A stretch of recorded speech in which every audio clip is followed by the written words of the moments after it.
نحمده ونصلي على رسوله الكريم أما بعد فأعوذ بالله من الشيطان الرجيم بسم الله الرحمن الرحيم ألم تر إلى الذي حاج إبراهيم في ربه صدق الله العظيم سورة بقرة دریم پاراد بسوا اتپنجوستم آیت دی مخی آیاتونو کی اللہ رب العالمین دو وحدانیت دعوا و تحقیق العلم ینشو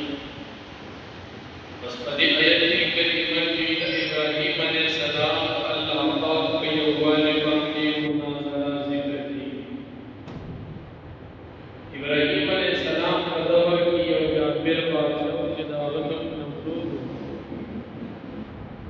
نمرود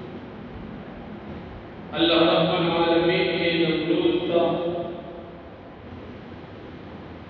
سلور سو کائنات ورکړ او دا نمرود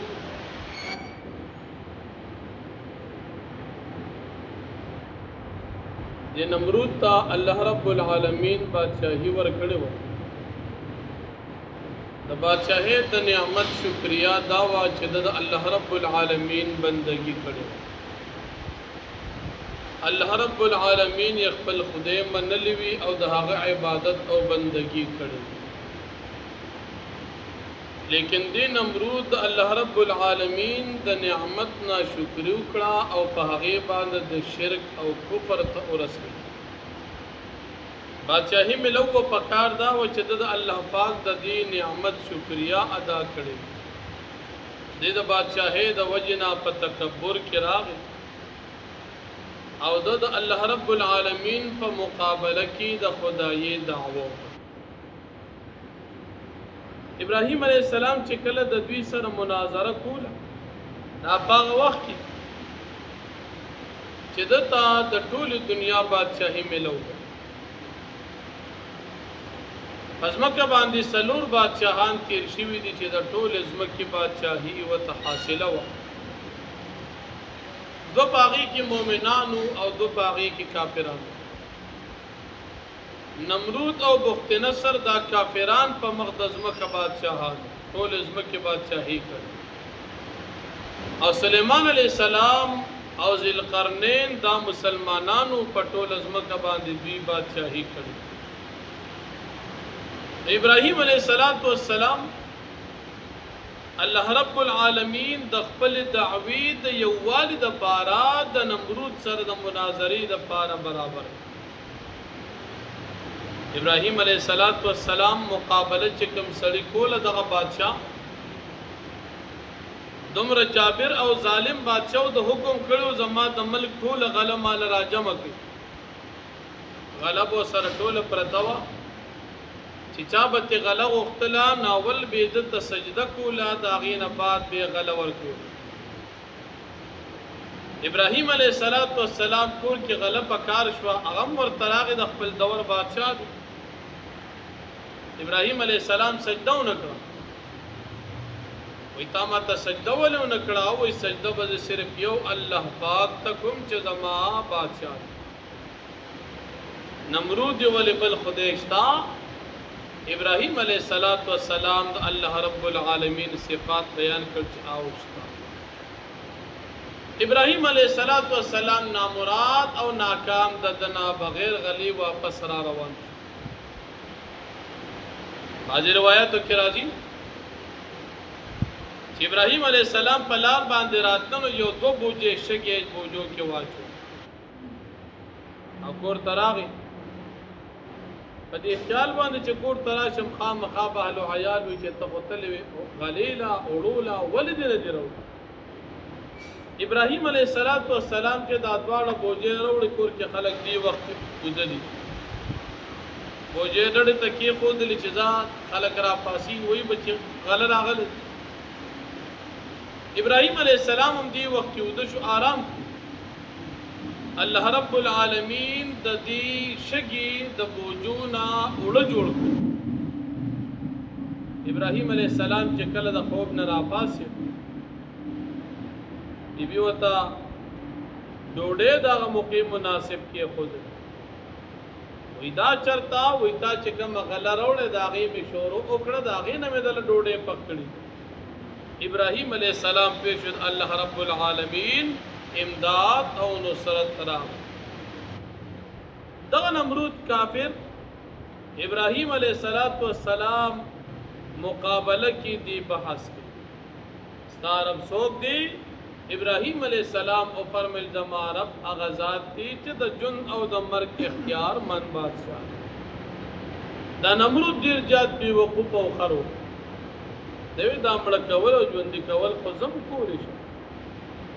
یو سړی په هغه باندې د مړ کېدو پرچه کټ شوی و هغه د جیل نه اخلاص کړ دا مې ژوند دی بیګناه سړی یې مرګ او وېدا مې دا یې ګوره مرګ ژوندې مې مرګ او مړ مې ژوندې ابراهیم علیه السلام د الله پاک د یو والد دویم دلیل چې زما رب هغه ذات دی چې نور د مشرق جانب نه راخېږي او په مغرب جانب باندې غورځي اوس کته وې چې زه خدای یم ته د دې الټا کارو وې زه خدای یم زدا مغرب نے تیرو خیجو په مشرق باندې او غرزو پدې ځکه نمرود کافر لا جواب چې کله سړی لا جواب شي او مناظره کې کله شکست خوري نو خامخا باغا د دلایل نه بل طرف تزي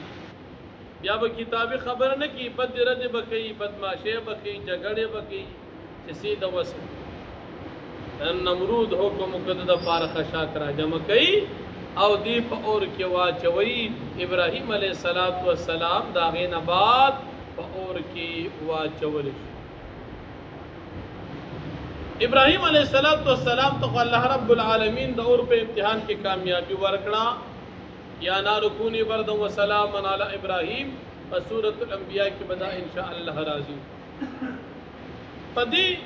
نمرود کافر باندې الله رب العالمین یو ګډ ماشي مسلط هغه د دماغ ته او خط سپګم کې دن شبر الله یا وق کې دن شبر الله اول د حکم کړو چې مال راضی نو ماته وسجده کوو او بیا حکم وکړي چې کوم سړی ما سره غټه خېګړه کوي ما په دې سر باندې بد وخی موقع مناسب چې کوم چپل وا چې کوم سړی و بد وهو ناغي سره باندې دماغ ته لګ ډیر سکون ملو هغه سړی چې د خدای دعوی کولا هغه سړی چې د ابراهیم علی السلام مقابله کې ځان ته خدای وي او د ځان د خدای والد لپاره خپل ظاهری بیکار دلایل وړاندې کړ چې زه خدای یم لیکن د یو ماشین مقابله نه هم الله پاک دې سکو عاجز په دې طریقې سره نمرود ته سزا ملو شو اخر دا چې نمرود سلبیق ورځې بعد په دې طریقه مردار شو نمرود مناظره کې لا جواب شو الله جل شانه دلوي شکست سره مخ او ابراهیم علیہ السلام ته الله رب العالمین کامیابی ورکا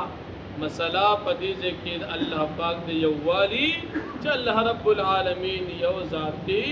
اس قسم شریک نه لري او په دنیا کې چاته الله پاک نعمت ورکړي دي داغي د شکریا ادا نمرود ته بادشاہي ملو پکار دل شکریا لیکن دا بے وقوف شد تکبر او لویو کړه الله رب العالمین د لوی عذاب او تکلیف سرا مخ الله جل شانه فرمای الم تر تنظر الى الذي غكستا حاج ابراهيم في ربه چې جګړه کولا مناظره کولا د ابراهیم علیه السلام سره د الله پاک مبارک کی چې د ابراهیم علیه السلام رب دی ان اتاه الله الملک دا چې د الله رب العالمین بادشاہي ورکړي وا اذ قال ابراهيم ربي الذي یاد کا وخت ابراهیم علیه السلام او زمار اغذات دي یحیی چې ژوند کول کوي و یمیت مړ کول کوي آل او نمرود انا احیی و امید ز ژوند کول او زمړ کول کوم قال ابراهيم علیه السلام او فرمایل فإن الله يأتي بالشمس من المشرق بس یقینا الله پاک راخیجی نور د مشرق جانبنا فاتی بها من المغرب بس تیرو خی جواد د مغرب جانب نه کتزان تخدیوه فبهت الذي كفر پس حیران شو لا جواب شغ سړی چا کافر نمرود والله لا يهدي القوم الظالمين او الله جل شانه هدایت نکړه قوم چې هغه ظالمان دي واخر دعوانا